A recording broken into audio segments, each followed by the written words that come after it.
Assalamualaikum warahmatullahi wabarakatuh. Alhamdulillah hamdan katsiran tayyiban mubarakan fih kama yuhibbu rabbuna wa yarda. Asyhadu an la ilaha illallah wahdahu la syarika lah wa asyhadu anna Muhammadan abduhu wa rasuluhu allazi la nabiyya ba'da. Allahumma salli wa sallim wa barik ala Muhammadin wa ala alihi wa ashabihi wa man tabi'ahum bi ihsan ila yaumiddin. Fa ya ibadallah usikum wa nafsi bi taqwallah faqad fazal muttaqun. Qala ta'ala fi kitabil karim a'udzu billahi as-sami'il 'alim minas syaitonir rajim. Ya ayyuhalladzina amanu taqullaha haqqa tuqatih wa la tamutunna illa wa antum muslimun. Ma'asyiral muslimin wa zumratal mu'minin rahimakumullah. Senantiasa kita bersyukur pada Allah Subhanahu wa taala, dan syukur ini senantiasa diucapkan oleh Rasulullah SAW dalam setiap keadaan. Beliau ketika mendapatkan kenikmatan, beliau juga bersyukur, tetapi di satu sisi ketika beliau juga mendapatkan musibah, mendapatkan ujian yang begitu berat atau mendapatkan kabar yang kurang baik, beliau juga mengucapkan Alhamdulillah. Tetapi kalimat yang menyertainya adalah Alhamdulillah ala kulli hal. Segala puji Allah yang berkuasa atas segala sesuatu. Oleh karena itu, para ulama pun membahas kenapa ketika Rasulullah SAW ketika mendapatkan ujian, musibah, atau sesuatu hal yang tidak baik, tetapi malah beliau mengucapkan Alhamdulillah ala kulli hal, segala puji bagi Allah yang berkuasa atas segala sesuatu. Kenapa kok tidak membaca kalimat istirja sebagaimana yang ketika Allah contohkan di dalam surat Al-Baqarah, Inna lillahi wa inna ilaihi rajiun. Ternyata dalam sebuah riwayat yang lain beliau menyampaikan tidak ada yang menimpa kepada seorang muslim, entah itu dia sedang mengalami sakit, atau mungkin ketika hatinya sedih, atau mungkin dia mengalami kelelahan, hatta sauqati, bahkan ketika dia berjalan lalu kakinya tertusuk oleh duri, maka melainkan Allah Subhanahu wa taala telah mengampuni dosa-dosanya. Oleh karena itu, ma'asyiral muslimin, pada kesempatan ini saya menyampaikan ada salah satu sahabat kita yang saat ini sedang diuji oleh Allah mendapatkan sakit, dan kita sebagai hamba Allah yang beriman kepada Allah bahwa harus mengembalikan seluruh urusan ini hanya seluruhnya untuk kepada Allah Subhanahu wa taala. Jadi yang paling penting adalah ketika sahabat kita yang sedang menghadapi ujian sakit ini, mudah-mudahan dengan sakitnya ini Allah Subhanahu wa taala mengampuni dosa-dosanya, kemudian Allah mengangkat derajatnya. Kenapa? Karena sesungguhnya orang-orang beriman itu siksanya didahulukan oleh Allah dalam kehidupan dunia ini. Kenapa? Karena kelak nanti ketika di akhirat dia sudah tidak mendapatkan kesengsaraan lagi, karena sudah didahulukan oleh Allah dalam kehidupan dunia. Oleh karena itu, kita sebagai sesama kaum muslimin yang mengaku bersaudara dalam ikatan la ilaha illallah, maka seyogyanya lah kita harus senantiasa mendoakan saudara kita, pertama diberikan kesabaran oleh Allah Subhanahu wa taala, kedua diampuni segala dosa dan kesalahannya, dan diberikan kesembuhan dan kesehatan kembali. Karena sesungguhnya persaudaraan dalam Islam itu banyak aspeknya, ya, seperti senyum saja itu dianggap sebagai sedekah, apalagi sampai Rasulullah SAW memberikan syariat apabila ada saudara kita yang sakit, pertama kita mungkin diberikan saran untuk menjenguk bagi mereka yang sehat. Kadang-kadang ada orang yang sedang sakit, menjenguk ke rumah sakit itu justru berbahaya untuk dirinya.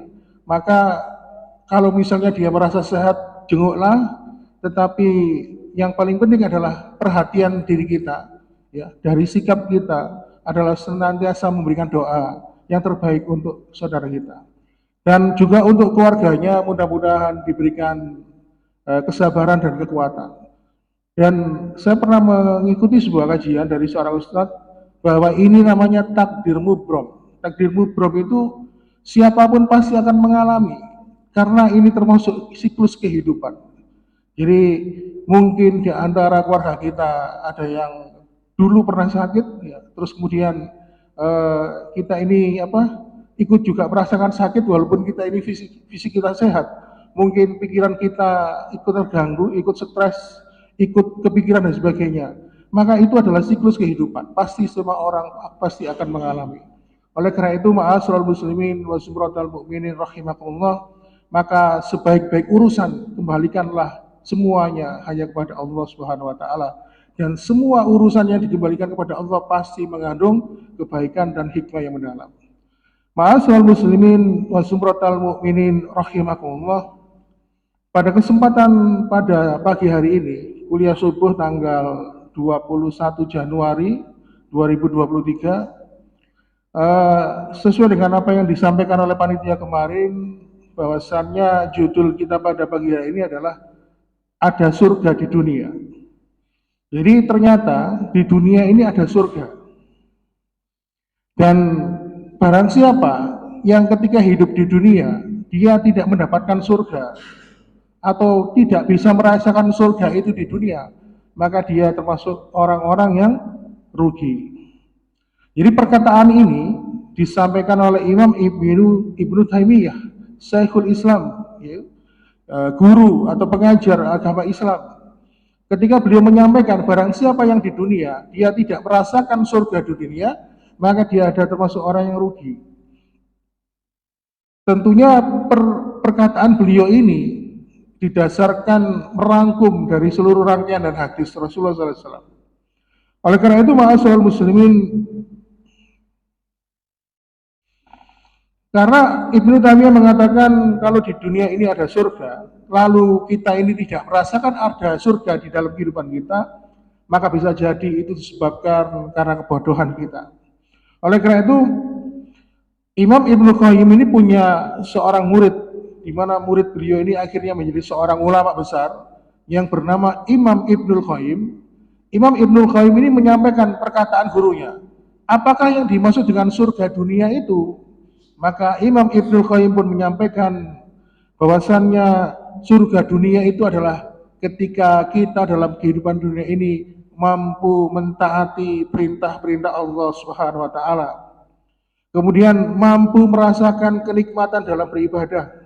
Kemudian senantiasa mempunyai sifat qanaah, merasa bersyukur atas pemberian dari Allah Subhanahu wa taala, dan senantiasa bersuka cita dan bersabar atas musibah ujian yang diberikan oleh Allah kepada kita. Maka barang siapa yang dapat melakukan demikian, maka sesungguhnya dia telah mendapatkan surga di dunia. Oleh karena itu, untuk melengkapi pembahasan ini, saya akan menyampaikan sebuah kisah. Bagaimanakah bentuk surga dunia itu? Kisah pertama kita hadirkan dari seorang wanita. Ya, dalam sebuah kitab sirah, ya, kitab sejarah, ada seorang wanita yang bernama Ummu Khonsa. Ummu Khonsa ini dulu ketika masih kafir, masih jahiliyah, dia termasuk pembenci kaum muslimin, pembenci Islam. Bahkan ketika saudaranya, yaitu saudara Ummu Khonsa, padahal masih saudara tiri, bukan saudara kandung, ketika saudara tirinya ini meninggal dalam peperangan melawan kaum muslimin, Ummu Khonsa ini sampai meraung-raung, dia berguling-guling, mengungkapkan kesedihan hatinya. Bahkan dia sampai berbulan-bulan meratapi kepergian saudara tirinya, padahal saudara tiri bukan saudara kandung. Nah, ketika dia masih jahiliyah, Ummu Khonsa ini sebagai wanita yang rapuh, yang lemah dan ringkih. Tetapi ketika Allah Subhanahu wa taala memberikan kehendaknya, memberikan hidayah kepada Ummu Khonsa, maka Ummu Khonsa tumbuh menjadi seorang wanita yang kuat, tegar, dan ketegarannya mampu mengalahkan ketegaran laki-laki. Pada suatu ketika Ummu Khonsa di malam hari mempunyai 4 putra kan, keempat putranya di malam hari dikumpulkan. Wahai anak-anakku, besok Rasulullah SAW akan mengajak kaum muslimin untuk berperang. menegakkan kalimat Allah, maka aku ingin kalian semuanya, keempat-empatnya, besok ikut bersama Rasulullah, bangkit bersama kaum muslimin menegakkan kalimat Allah. Aku tidak ingin keempat dari kalian tidak ada yang pulang. Aku menginginkan kalian semuanya menjadi syahid. Dan rupanya ucapan Ummu Khansa kepada putra-putranya ini bukan sekedar lip service.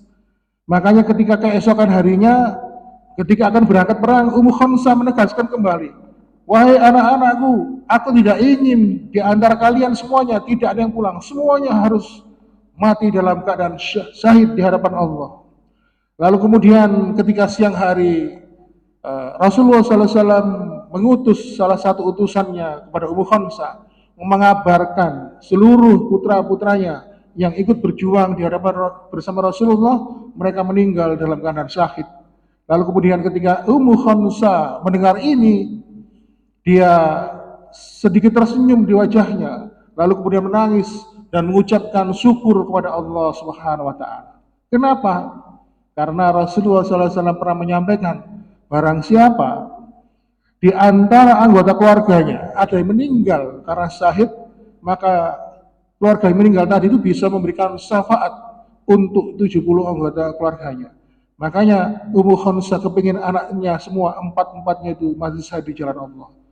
Bayangkan kalau dulu Ummu Khansa ketika masih jahiliyah, masih belum mendapatkan hidayah, ditinggal saudaranya yang meninggal dalam peperangan dalam kondisi kafir, meronta-meronta, meraung-raung, berguling-guling di tanah, bahkan kesedihannya sampai berbulan-bulan. Tetapi ketika dia mendapatkan hidayah, lalu hadir cintanya Allah di dalam hatinya, Ummu Khansa berbalik 180 derajat menjadi wanita yang kuat, wanita yang tegar, sehingga ketegarannya mampu melebihi ketegaran seorang laki-laki. Kebetulan Ummu Khansa ini kan janda. Lalu dia mengatakan kepada anaknya, wahai anakku, kalian semuanya pergi ke medan jihad. Aku tidak akan, aku menginginkan keempat dari kalian itu semuanya mati syahid di jalan Allah. Dan Ummu Khansa pun bersyukur kepada Allah. Akhirnya apa? Ummu Khansa mendapatkan putra-putranya syahid di jalan Allah Subhanahu wa taala. Kemudian kisah yang kedua, ada seorang sahabat yang bernama Abu Kilabah. Abu Kilabah ini sebenarnya nama julukan, nama aslinya adalah Abu Ayyub Al-Ansori. Nah, Abu Kilabah ini menyusun sebuah kalimat zikir, dan kalimat zikir ini menjadi populer. Beliau mengucapkan kalimat itu berulang-ulang. Alhamdulillahilladzi fadolani ala kasrin mimman khalaqta tafdila. Segala puji bagimu ya Allah yang menciptakan aku lebih di atas rata-rata penciptaan di antara ciptaan manusia yang lainnya. Jadi dalam kalimat dzikir ini Abu Kilabah itu bersyukur pada Allah. Ya Allah, terima kasih engkau telah menciptakan aku lebih baik daripada manusia lain yang engkau ciptakan. Padahal kalau kita melihat kondisi Abu Kilabah, matanya buta, tangan kanan kirinya buntung, kakinya juga buntung, dia juga sakit. Dia mengharapkan untuk hidup itu dapat bantuan dari orang lain. Ya, kalau ada yang nyuapi dia makan, dia akan makan. Tetapi dia merasa ada satu-satunya yang tertinggal dari dalam dirinya adalah lisannya. Dia mampu berbicara, maka dengan lisannya dia mengatakan, Allah masih memberikan kepadaku lisan, sehingga dengan lisan itu aku mampu berzikir, mengucapkan syukur kepada Allah Subhanahu wa taala. Bayangkan ketika Abu Kilabah mengucapkan alhamdulillahilladzi fadhalani 'ala katsirin mimman khalaqta tafdila. Segala puji bagi Allah yang telah menciptakan aku di atas penciptaan di antara manusia yang lainnya. Padahal kakinya buntung, tangannya buntung, dia kondisi buta, sakit, tinggal di sebuah gubuk rangreot, di tengah panasnya gurun pasir, tidak ada tetangganya, dia masih mampu berzikir pada Allah, mengucapkan syukur. Bayangkan, sedangkan kita ini sudah diberikan banyak kenikmatan oleh Allah, bahkan kenikmatan itu sering melupakan kita untuk senantiasa bersyukur kepada Allah Subhanahu wa taala. Oleh karena itu, ma'asyiral muslimin, sehingga para ulama menjuluki Abu Kilabah ini sebagai Nabi Ayubnya umat Muhammad. Oleh karena itu, inilah yang dimaksud dengan surga di dalam dunia ini. Maka ketika seseorang itu mampu menempatkan surga di dalam hatinya, maka sesungguhnya kelak di akhirat dia akan mendapatkan surga dari Allah Subhanahu wa taala. Makanya penduduk surga dapat dilihat dalam kehidupan di dunia ini. Makanya Rasulullah SAW ketika memberikan sebuah statement, sebuah perkataan tentang orang-orang yang senantiasa menjaga sholat 5 waktu berjamaah, saksikanlah mereka adalah orang-orang beriman dan mereka calon penghuni surga. Oleh karena itu, kehidupan seseorang di dunia itu menjadi cerminan dalam kehidupan nanti kelak ketika dia akan kembali dalam kampung akhirat. Ma'asyiral muslimin wa zumratal mu'minin rahimakumullah. Oleh karena itu, para ulama terdahulu banyak memberikan sindiran kepada para pembesar-pembesar kerajaan seperti Romawi, Persia. Ya. Kalau misalnya ulama itu mengatakan begini, kalau kalian tahu bagaimana kondisi kami setelah kami beriman, maka pastilah setiap raja, setiap pangeran akan datang untuk memerangi kami, lalu membedah dada kami ini dan memperebutkan apa yang kami nikmati dalam dada kami setelah kami beriman kepada Allah Subhanahu wa taala. Ini menunjukkan bahwa nikmat iman, nikmat Islam yang menjadikan surganya hati manusia dalam kehidupan dunia ini adalah sebuah kenikmatan yang tiada tara. Lalu yang menjadi pertanyaan, kenapa sampai saat ini banyak di antara kita yang belum pernah mendapatkan surga di dunia, bahkan banyak yang mempersepsikan surga di dunia itu dengan materi. Kalau punya mobil mewah, maka dia mendapatkan surga. Kalau dia mempunyai kediaman tempat tinggal yang mentereng dengan aset yang begitu luas, maka dia mendapatkan surga. Padahal surga di dunia yang dimaksud oleh Imam Ibnu Taimiyah bukan sesuatu yang bisa dinilai dengan harta, bukan sesuatu yang bisa dinilai dengan materi, tetapi kekayaan di dalam hati, yaitu berupa iman dan takwa kepada Allah. Makanya di rakaat pertama tadi, ya, ketika membaca surat Al-Fajr, Allah mengatakan wajih yauma idzin bi jahannam yauma idzi yatadzakkaru insanu dan ingatlah ketika manusia itu ditampakkan kepada mereka kehidupan akhirat, wajih yauma idzin bi jahannam, oh ternyata neraka itu ada, oh ternyata surga itu ada.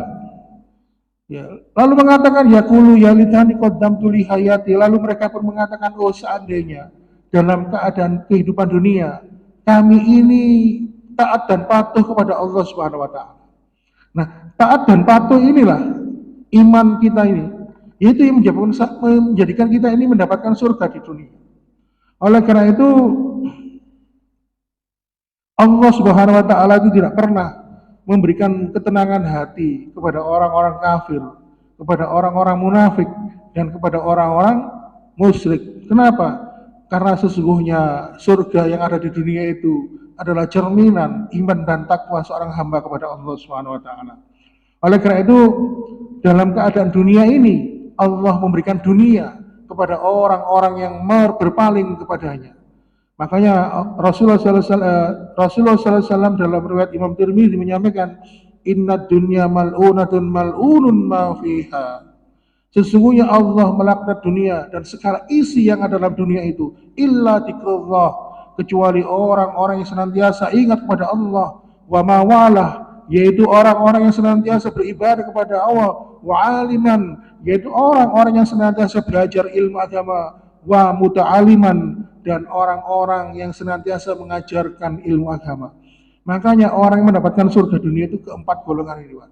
Orang yang selalu ingat kepada Allah, berzikir kepada Allah, orang yang senantiasa beribadah kepada Allah, orang yang senantiasa belajar ilmu agama dan mengajarkan ilmu agama. Mudah-mudahan kita termasuk keempat golongan manusia ini. atau minimal kita menjadi salah satu di antara mereka. Oleh karena itu, ma'asyiral muslimin, dalam sebuah riwayat dari Imam Ahmad, di mana Imam Ahmad ini menyampaikan dalam kitabnya yang berjudul Az-Zuhud, menceritakan riwayat ketika Umar bin Khattab berkata kepada para sahabat ketika melewati onggokan sampah. Jadi kalau kita misalnya dari sini ke Jalan Kunala, melewat di belakang Pasar Burung itu kan ada tumpukan sampah. Seperti itu, Umar bin Khattab bersama dengan para sahabat berjalan melewati tumpukan sampah, dan tumpukan sampah itu berbau menyengat. Lalu apa? Umar mengatakan, inilah dunia yang kalian selalu mencarinya dari pagi sampai malam. Maka dalam kesempatan lain, dalam riwayat Imam Muslim, Rasulullah menyampaikan dunia itu lebih hina dari kambing yang cacat ini. Ada seekor bangkai kambing, di mana kambing itu sudah cacat. Jadi ketika para sahabat diberi, kamu mau dengan kambing ini? Oh, enggak mau, Rasul. Walaupun kambing itu masih hidup, saya enggak mau karena dia cacat. Rasulullah memberikan gambaran, inilah dunia lebih hina daripada bangkai kambing ini. Artinya surga di dunia itu bukan perkara materi. Surga dunia itu terletak pada kondisi hati ketika menikmati setiap ketaatan dalam beribadah kepada Allah Subhanahu wa taala. Dan orang yang telah mendapatkan tiket surga dunia, maka mereka berpotensi besar untuk mendapatkan surga dalam kehidupan akhirat. Oleh karena itu, Allah Subhanahu wa taala memberikan gambaran di dalam surat ke-65, surat At-Talaq, di ayat yang ke-11, "Wa may yu'min billahi wa ya'mal shalihan yudkhilhu jannatin tajri min tahtihal anhar khalidina fiha abada qad ahsanallahu lahu rizqa." Dan barang siapa yang beriman kepada Allah dan mengerjakan kebaikan, niscaya akan dimasukkan ke dalam surga-surga yang mengalir sungai-sungai di bawahnya. Mereka kekal di dalamnya selama-lamanya. Sungguh Allah memberikan rizki yang baik kepadanya. Jadi rizki itu kalau dalam konteks akhirat adalah surga. Makanya kalau orang beriman berarti dia mendapatkan rizki. Rizki di sini adalah amal ibadah. Makanya ketika kita diuji oleh Allah ya, dengan musibah, lalu kemudian kita bersabar, maka kesabaran itu adalah rizki. Kenapa? Rizki itu dapat kita nikmati dalam kehidupan akhirat. Ketika dia dihadapkan pada satu kondisi antara halal dan haram maupun subhat, lalu dia memilih menghindari yang subhat maupun yang haram, maka ketika dia mampu memilih itu, dia mendapatkan surga. Ketika dia dipilihkan pada satu kondisi tertentu, dia lebih memilih kehidupan akhirat, maka dengan pilihannya itu dia mendapatkan surga, mendapatkan rezeki. Maka segala sesuatu atribut dalam dunia ini seperti materi itu bukan rezeki, tetapi itu dunia. Dan insya Allah ini mungkin dulu yang pernah dalam kesempatan lalu sudah pernah kita sampaikan, apakah perbedaan dunia dan rezeki itu. Yang dimaksud dengan rezeki itu adalah segala sesuatu yang kita dapatkan di dunia ini dan itu bermanfaat untuk kehidupan akhirat. Termasuk ketika kita ini diberikan kesabaran, kekuatan oleh Allah, istiqomah dalam menjalankan ibadah, itu adalah rezeki. Karena Allah mengibaratkan rezeki itu dengan surga. Makanya ma'asyiral muslimin, ketika Allah menghadirkan surga di dunia ini, di dalam kehidupan kita, maka sesungguhnya Allah pun menghadirkan surga untuk kita kelak dalam kehidupan akhirat. Mudah-mudahan ini yang dapat kami sampaikan, mudah-mudahan dapat ada manfaatnya. Bila ada kekurangan, mohon maaf yang sebesar-besarnya. Sesungguhnya kebenaran hanyalah dari Allah Subhanahu wa taala, dan kami sebagai manusia biasa pasti mempunyai salah dan khilaf. Sekali lagi mohon maaf, dan saya akhiri, wassalamualaikum warahmatullahi wabarakatuh.